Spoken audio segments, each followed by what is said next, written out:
Today, instead of jokes, I can hear the groaning now. Instead of jokes, we're going to give you a historical story. And so the title of this message is Star Spangled Banner and Unleavened Bread. Star Spangled Banner and Unleavened Bread, or who has divine protection? So, which nations get God's protection and why?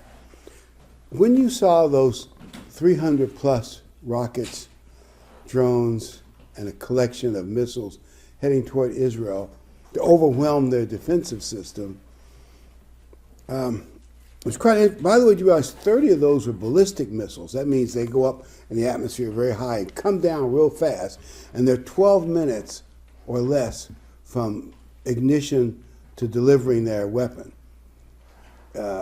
And yet the Iron Dome and David Sling, etc., knocked them all down. And what's interesting, a little bit of the Abraham Accord is still working, in spite of all Iran's attempts to undermine it, because at least this is what I heard in the news.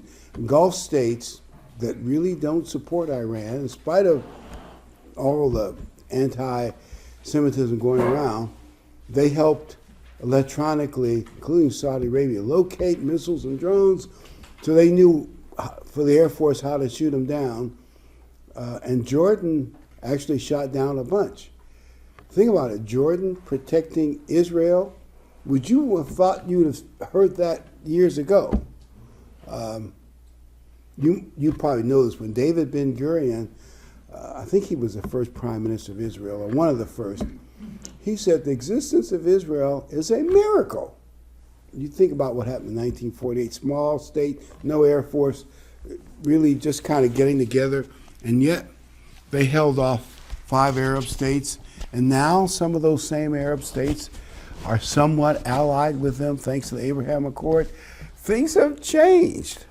So Israel got protected, and they had actually I heard 2 or 3 men from Israel who think they know what's going on, and they really believe that God was protecting Israel. They say the people in Israel right now are happy for the most part, united. There's a small percentage of far leftists that, that they want all the weird stuff, like a 2-state solution. They already know that won't work, but they said most of the country is unified behind they call it a unity government led by Netanyahu. And he might change after the war is over, he may be retired, but they're behind him, and they want to win the war, and they're unified. And they believe God protected them, that they have Abraham's blessing. The only question I was asked is, how long will that last? Let's assume that Judah does have divine protection, or at least they had it in the past. And by the way, when they went into, urban combat's the most difficult. Block to block is easy. When you're the aggressor for the enemy to set up all kind of ambushes and bombs, they said, you can't go into a heavily populated place like Gaza City without losing thousands of men, all those tunnels. But the IDF hasn't lost that many men, and relatively speaking, they appear to have gone in there and pushed Hamas out, gone in the tunnels, and at least, except for the big southern city, they seem to be headed for victory. I'm saying that's for people in Israel. They're very positive. So it appears that God has protected them. I remember something that David said. You could all read this in 1 Samuel 17, but David said when he ran out to meet Goliath, and it's almost like he's probably 17 or 18. He was I mean this respectfully, but a peach-faced, red-headed kid up against a hardened warrior, probably had a beard and scars, a battle-hardened guy with all kinds of armor. It's like a boy against a tank. And he had no armor on. He had no sword. He just had his staff and his sling. And as a matter of fact, the shield bearer for Goliath kind of stepped aside. They laughed at it. This is a joke. He's going up against Goliath. But David said, you come to me with armor and spears and javelins, but I come in the name of the living God of Israel, whose army you have defied. You almost know God wasn't going to let him lose, right? Now, God probably didn't do a miracle with David at that point, but probably in getting the Philistines to run, maybe God did perform a miracle at that point after he did Goliath then. But the point is, God decides who wins. Large armaments do not always guarantee victory. I'm going to tell you a story that makes that point. I'll give you a little bit of the background. Most of the last couple decades before the War of 1812, Britain had to keep almost half their fleet in home waters to stop Napoleon from crossing the English Channel. Because he had a big army, big army. They could have easily taken Britain, but the Navy was there, so they had to keep the Navy there. But they had defeated Napoleon the previous year, or at least a certain number of months. And so the British were able to release their entire fleet, and they dominated the seas. They had hundreds of these battleships of the line that had, I hope I'm accurate in describing, they had 3 decks of cannons. You know, think of all those, and then they could rotate the ship, and then the other side of the battleship could unload its barrage. And so the American government, I think it was 1813, but it's been a tough war, and both sides had a lot of POWs. So our government asked the British for a prisoner of war exchange, and they said, okay. And the prisoners were on British ships that were outside Baltimore's harbor. And so they got this lawyer, Francis Scott Key, to row out and work on a deal of prisoner exchange. By the way, you know, there are forces that want to change the name of this bridge, and I'll bet you they will want something that's non-patriotic to replace the name, if they do replace it. Mark my prediction. I'm not saying they'll succeed, but you know they're going to do that. He wasn't perfect. Well, okay, so what? He's still a patriot. I only want to tell his story for whatever it's worth, but it's a great story to hear. And I think most of us haven't heard the full story. So Francis Scott Key and they rowed the boat out to the admiral who's in charge of this British Armada off the coast of Baltimore. And he talks with them, and they arrange a prisoner exchange. So he goes down into the hold of the ship, and there are a bunch of Americans all chained up, POWs. That's kind of a rough condition to be in. He says, I got good news, man. You're going to be free, at least by tomorrow morning. You have a prisoner exchange. They're all happy. He climbs back up on deck, and the admiral says, I got bad news for you. What? He says, their freedom may be purely academic because Britain is taking America back, and you're all going to be working for the king, and anybody who rebelled against the king may be in trouble anyway. And he says, what do you mean? He says, look over your shoulder. Do you see all those dots in the harbor moving fast this way? That's the entire British Armada. Hundreds of these ships of the line, big battleships. We're going to crush the Americans. I mean, there's no way America could stand up to that much firepower. Of course, he went down below, gave him the bad news.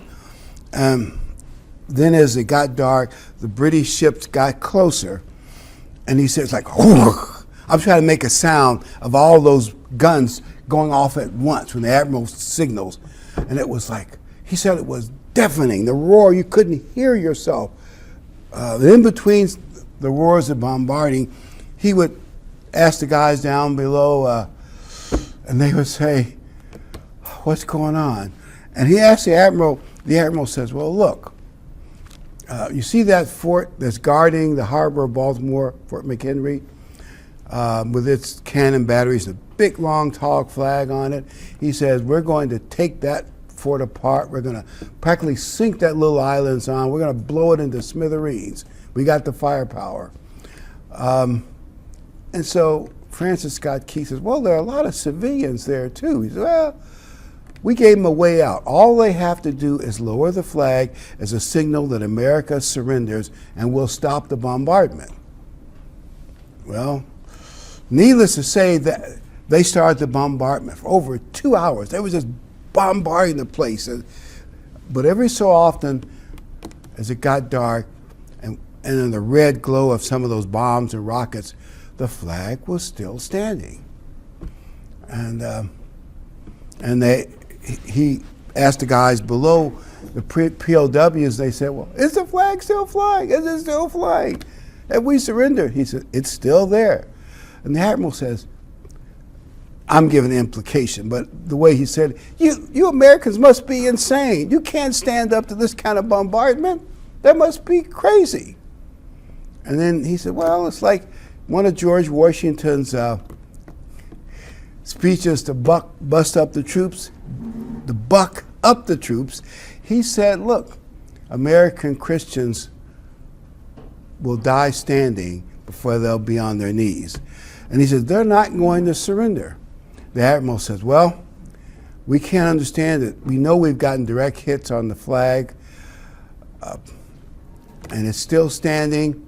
We've got hits all over the fort. It's still returning fire, guarding Baltimore's harbor. He said, well, what we're going to do, we're going to bring in all the battleships even closer, and we're going to have them focus on the American flag and the little stand, it's a big flag standing on. And we're going to turn it all into matchsticks. And then again, the roar of all those cannons, and they blasted for over 2 hours. And he heard the men below the prison were praying that the flag would still stand. And every so often, in between reloading the cannons, the men below would say, is the flag still standing? And as a rocket, sort of like a light bulb, the glare, he'd say, the flags are still standing. It's still standing. And of course they were happy and they were praying about it, and the British unloaded all night long. But as dawn's early light came, and he wrote the famous poem, oh, say can you see by the dawn's early light. Yeah, and I won't repeat it because you're probably tired of hearing it at every baseball game. The flag, the home of the brave. By the way, being brave is a good thing. Do you know that Revelation 21:8 says, people who are too cowardly will not be in God's kingdom? It's kind of shocking when you read it. God may expect you someday to stand up for God. Who, me? But he might. And so you can't be too cowardly. And it's in there. You can check it out, Revelation 21:8. Among other bad things, but being a coward's listed. And the flag was still standing. The British were shocked. They unloaded, pretty much their whole arsenal. And as Francis Scott Key rode back in to Fort McHenry, obviously it was damaged, and there were dead men around the flag, all around the fort, and apparently keeping the flag up and manning the cannons. And apparently when some died, others came out of, I guess they had buildings, they came out to keep the cannons going and keep the flag up. People died for that victory. And just so it doesn't seem like a total hollow victory, a symbolic victory, there's a plaque in the suburbs of Baltimore. If you drive by it, it says, this is the Battle of Baltimore, where American, mostly militia, met a large British army and defeated them. So our land forces defeated them. They didn't win. And one of the things that came out of the treaty when the War of 1812 was settled was what's called the Northwest Frontier Forts. Maybe Detroit was the most famous. Supposedly, in the American Revolution, the British were supposed to give those to America, but the British didn't. They had their excuses why they didn't. And they were impressing American sailors on British ships. So like the British would say, you're not really free because we don't accept it. But after the War of 1812, all the European powers realized America was a force to be reckoned with, and there's no more messing with us. And by the way, Illinois was one of those Northwest frontier states. So the land we're standing on right now may have been freed, at least in that sense, because of what happened in 1812. It's a good story to remember. I'm not sure if this part of Illinois was part of it, but I think pretty much the whole state was at some point. And the point I want to make is that are we Americans willing to die for freedom? And I'm going to make another adjustment. For Christians, I would put it this way. Are we willing to die for our faith if we have to? I'm not saying many of us will have to. And, as this one lady was on the radio, she says, we Americans are soft and spoiled. We're not willing to sacrifice anything. Nobody would die for their faith in America anymore. No less die for America. Or at least she had questions about it. But would we be willing to die for our faith if we had to? And I'm going to go one step further. Do you know it's actually harder to die, keep the old body dead, day by day, week by week, month by month, than it is to be a martyr in one big battle? It might be easy to say, go ahead and shoot me, I'm not giving up the faith, boom, you're dead and it's over. But I think sometimes the battle of being unleavened on a day-to-day basis and putting the old man or keeping them in the watery grave of baptism is actually harder. So our battle in a way is harder. We have to fight the old man, keep him in the grave, put him to death day by day. And I believe God has protected America for the most part, like in 1812, and allowed the separation of America and Britain, because it allowed America to become the world's greatest economic power, plus that we would have been handicapped if we were part of the British Empire. By the way, in all fairness to the British people who may see this tape, they wanted to take Canada away from Britain, in the War of 1812, but it didn't work. And that's why they can call the war a draw, because the British did win in Canada. They couldn't take Canada back. And so it wasn't all positives, but it was positive for the most part. We got the Northwest frontier, and America got respect from Britain and the rest of the European powers, a country not to be taken lightly. People died for our country in the past. What are we willing to do for our faith? And someone said they have a positive feeling about the Western world, including America. And they said there are 3 F's that they think are starting to show itself. The 3 F's are faith, family, and freedom. In other words, there's more interest in religion. There's certain signs of it in Europe. Not a lot, but some. And some in America, too. I'm hoping that's true. I could be wrong. People are starting to... it could be the far left has gone so far that people are thinking maybe God's more important. Think about what they did in COVID, at least in certain states. They had strip clubs open and churches closed. They had gambling casinos open, but churches closed. Now you think about that for a minute. And the big businesses that they made political deals with were left open while mom and pop shops were closed. Can you see how that fits fascism? They work with big business together to control people. It just looks bad.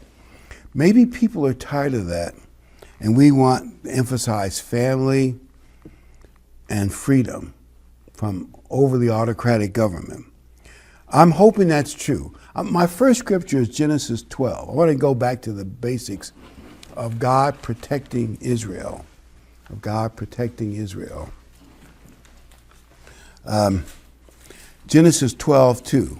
And I will make of you a great nation, and I will bless you and make your name great, and you shall be a blessing. Even if you say we can't prove who are the lost tribes of Israel, we know Judah's one because they've never lost their identity.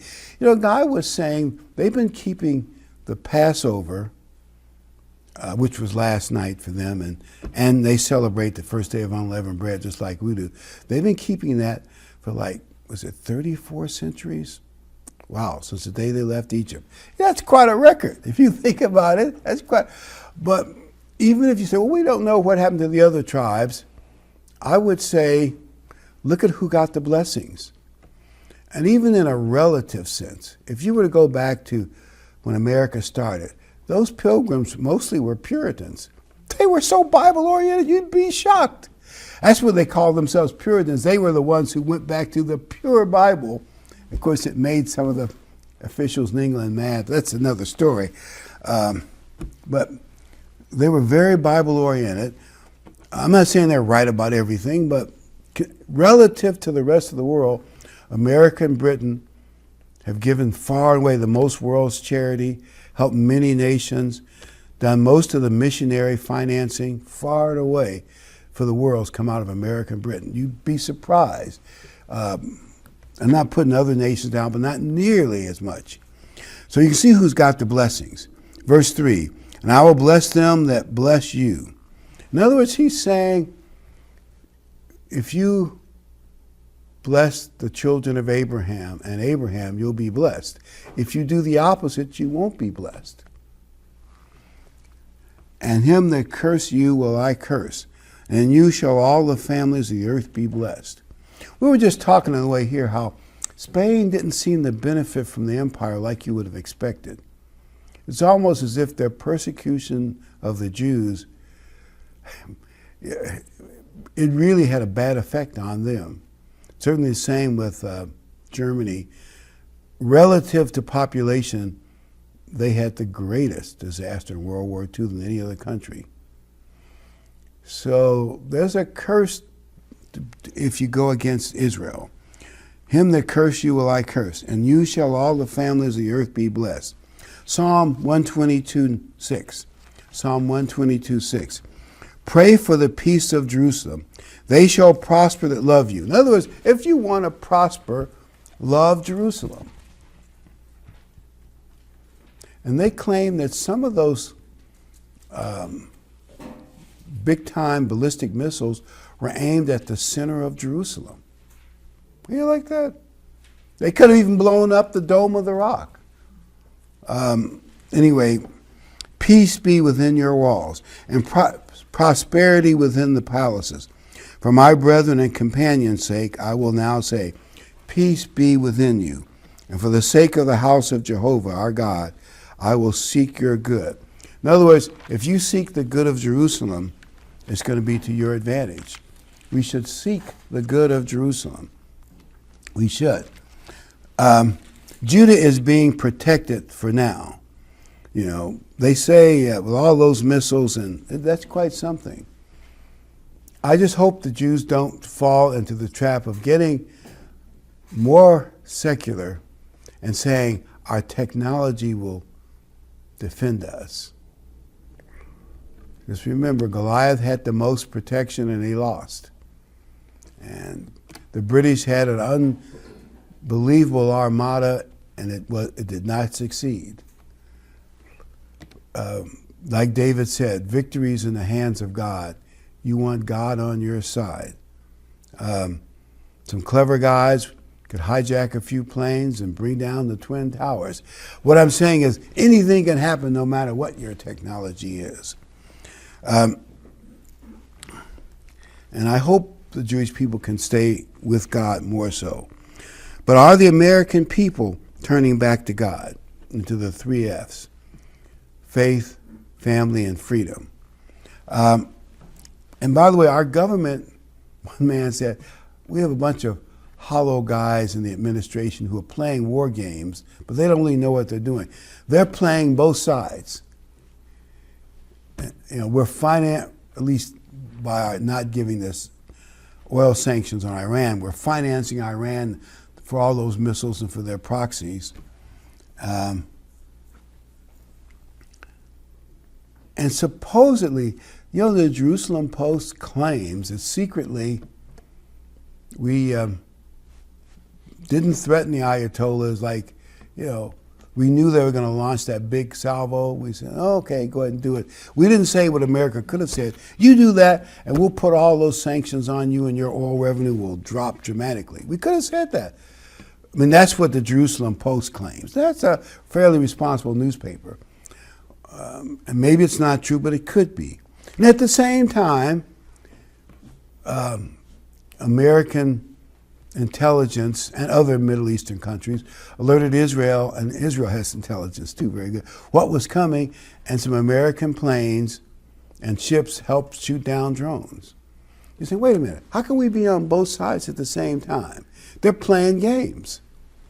And I know politically, see, they want to be able to say to the far left people, we're on the PLO side. And Israel's the bad guy. They sort of say that, but then in later times they say, but yet we're for the safety of Israel. So it depends on which audience the media sends the message to. We're playing, but while that might be good for American politics, if the media can separate the messages so the right people hear what they want them to hear, that is really not good foreign policy to play both sides. You got to stand for somebody. Because eventually, won't your allies realize America's fickle? America can't be trusted. By the way, one thing that someone pointed out, I've noticed it, in the last couple of years, diplomatically, one country that might surprise you that's been supportive of Israel has been Germany. You all see the potential there, don't you? From things that we think. That Germany is going to be for them all the way. And when the new Holy Roman Empire is centered, it's always been centered in Germany, but when it gets together and powerful, it'll say, we're your friend, Israel. We'll protect you. And they will for a while until the beast wants to take over the temple and suddenly surprise them, stabs them in the back. Because how could Christ say when armies suddenly surround Jerusalem? That doesn't happen suddenly unless they're already there protecting you. Anyway, by the way, I'm not saying the German government is doing that intentionally because they know someday they're going to double cross them. They don't know that, I don't think, but Satan does. You see what I'm saying? But whatever. No, by the way, I don't have any idea when it is coming. I would say the way things look now, Israel is secure and winning, and probably will win to some extent. Europe, as far as we know, does not have a great unifying leader yet. And the Arab world is still divided. There's no great caliphate yet. And there's no third temple yet. So I know that people on the radio, they say, the rapture could come any day now, and Christ could be here at any day. And I've heard a number of that. People send it to my YouTube, whatever it is. It isn't going to happen. Now, I'm not saying God couldn't speed things up. It could happen in a few years, but it isn't going to happen right away. And by the way, God does not, all of God's prophecies are fulfilled. You look at all the things that happened to Christ. Every prophecy, even it says in Psalms, we read it the other night, they would divide his clothes, the Messiah's clothes. That was in the Psalms, written, maybe 8 or so centuries before it happened, but it happened. Every prophecy happened. So God's going to fulfill those. And so don't get all, so our battle, and here's what I would tell people, our battle is not so much with Christ is going to come tomorrow, I'm going to worry about it. What we have to worry about is the world slowly seducing us into being weary of doing good works. Our battle is to put the old man to death on a regular basis. Our job is to be as unleavened as we can be. Unleavened as we can be, because the devil will have a few years to slowly work on us. And remember, today is the first day that Israel left Egypt. Egypt, by the way, is symbolic of the land of sin. So the first day of unleavened bread, they marshaled that night, and then they started major movement right now, the first day of unleavened bread. And took them 7 days before they crossed the Red Sea to fully leave the land of sin. Well, that's symbolically for us. These 7 days of unleavened bread, kind of we focus on leaving the land of sin, leaving the old man in the grave. We have to imbibe of Christ, imbibe of unleavened bread. And will America turn back toward a more godly nation? We'll have to see. We can pray about it. Deuteronomy 8:11. Deuteronomy 8:11. Beware lest you forget Jehovah your God in not keeping his commandments, his ordinance, statutes, which I command you this day. It's almost like sin that is breaking God's law is like spiritual mud. He said, don't fall back into the mud pit. Verse 12, lest when you've eaten and are full, verse 17, lest you say in your heart, my power and by my might has gotten me this wealth. Because it's easy to say, the British Empire was so great because the British people were so great. I'm not taking anything away from Britain or America's, expansion from the Caribbean to some islands off the coast of China and how great the American economy was. But really, it's because of the blessing of Abraham. I really believe that. But you shall remember Jehovah your God, for it's he that gives you the power to get wealth. And we got to remember that. Luke 3:8. Christ said this about those who were acting badly, but they thought, well, they're safe because we're sons of Abraham. Luke 3:8. Bring forth therefore fruits worthy of repentance, and begin not to say within yourselves, we have Abraham to our father. For I say unto you that God is able of these stones to raise up children to Abraham. In other words, because you're Abraham's kids does not mean you can get away with being bad. That's what he told the religious leaders of his day. We cannot take spiritual protection for granted. Now, I believe the church will be protected, and even more so if we stay unleavened. And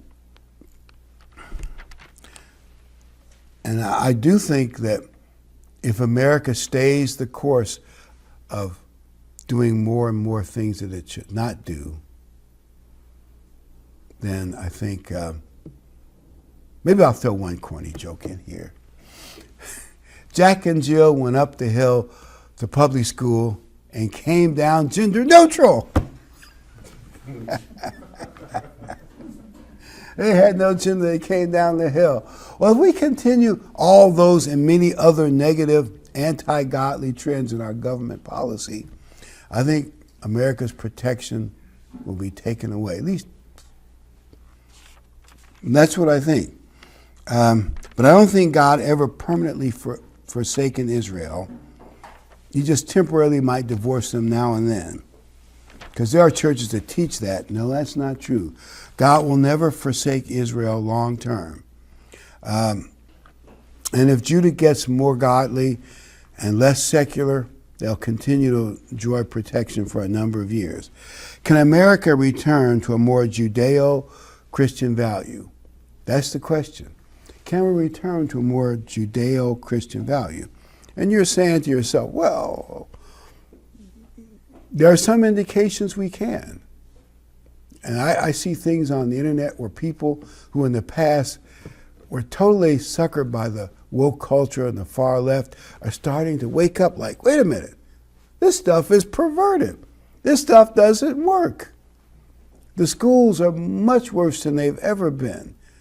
Crime is, they're having bad crime periods, but I don't think, do you know that if you were to go, I heard this today, if you were to go down Main Street in LA, you'll see closed up store after closed up store after closed up store, all boarded up. Mostly because we have pro-criminal prosecutors and legislators and governors, and probably a whole bunch of other, not pro-police, but pro-criminal. The same thing has happened in San Francisco. There are places in San Francisco where they have pharmacy deserts. That means if you're a senior citizen, you need your prescription filled, you can't walk down the corner drugstore, it's out of business. I think Walgreens took 18 of their stores out of San Francisco area. I think it's 18. CVS some as well. I'm told there are parts of, I think it's South Side or West Side and West Side of Chicago, where you have to go miles to fulfill a pharmacy prescription. They were all mostly because of crime. And also even big grocery stores, the ones where you get reasonable deals, are going out of business. It's like a food desert. If America continues that course, you know God will have to take blessings and protection away, don't you? One man said, I just quote what he said, but he said, if we continue to some of the things we've been doing and God blesses us, he'll have to apologize to Sodom and Gomorrah. But you see the logic of that statement, don't you?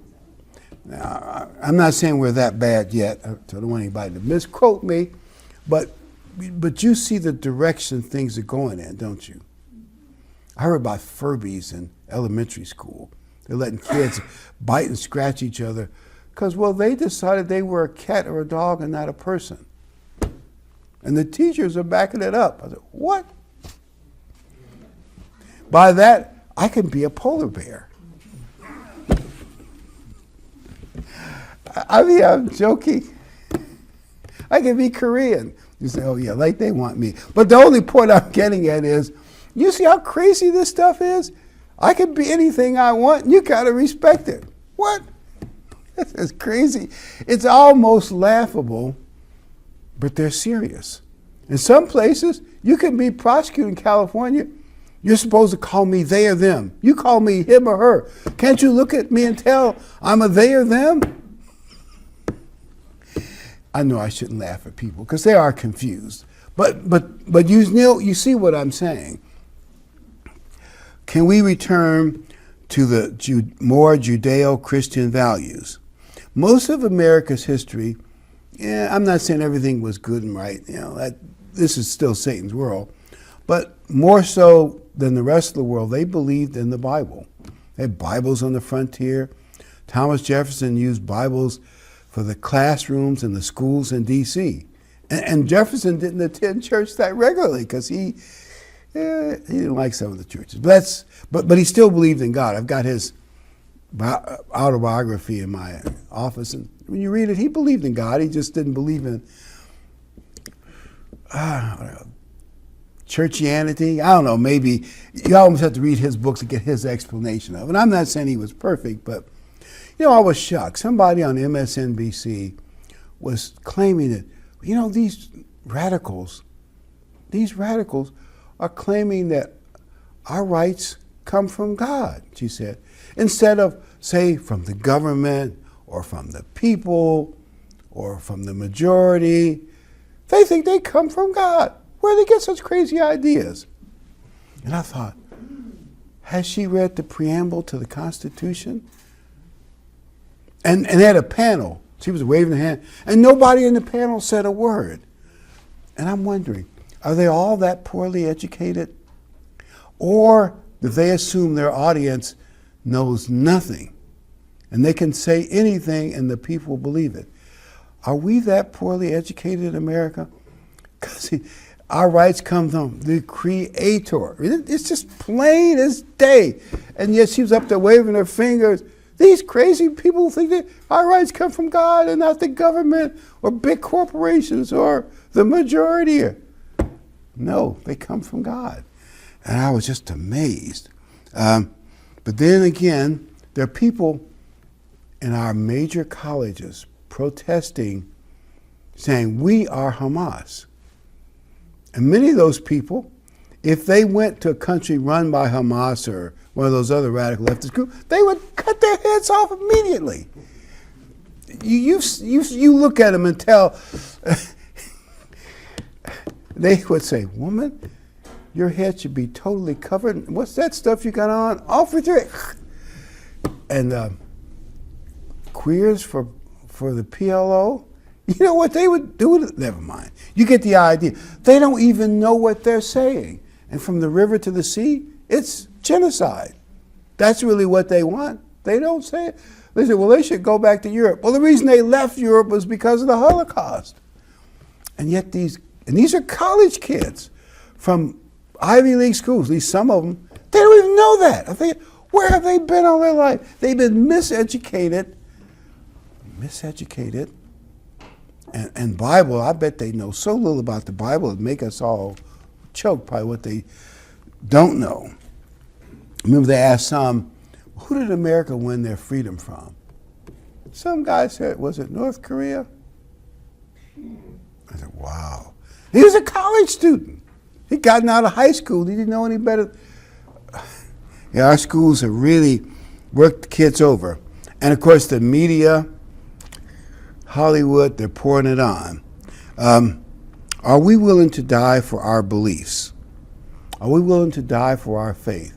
By the way, if you have to, I would just say relax, don't worry about it. The Holy Spirit will tell you what to say to be a great witness. But few of us will be asked to be martyred. I really believe that. But what we will be asked to do is kill the old self. Get rid of the leaven in the old self. Try to be a new person every day. And it's easier, I think, to be a martyr, to give up your life, and harder to fight for it day by day, week by week, month by month. And if we do, we'll be protected. God is with the covenant people, and he'll stay with us. He'll protect us. And we do have a big reward. By the way, I really believe this. There must be a great upside to being in God's family. Otherwise, why would he allow so much evil? Because evil proves there's good. Because, why would God allow so much evil in the world unless there's a big upside coming? We're in God's family. Psalms 83:1. Psalms 83:1. O God, keep not your silence, hold not your peace, be not still, O God. For lo, your enemies make a tumult, and they that hate you have lifted up their head. They take crafty counsel against your people. In other words, Satan has inspired maybe the religion he has the most control over, and many people who don't know they've been inspired by Satan, to hate God's people. When they start chanting death to Israel, pretty soon they stop and they add in, and also death to America. They're saying this inside America now, not over there in Damascus, but inside America on Ivy League campuses. Death to Israel, death to Israel, death to Israel, and also death to America. So, what?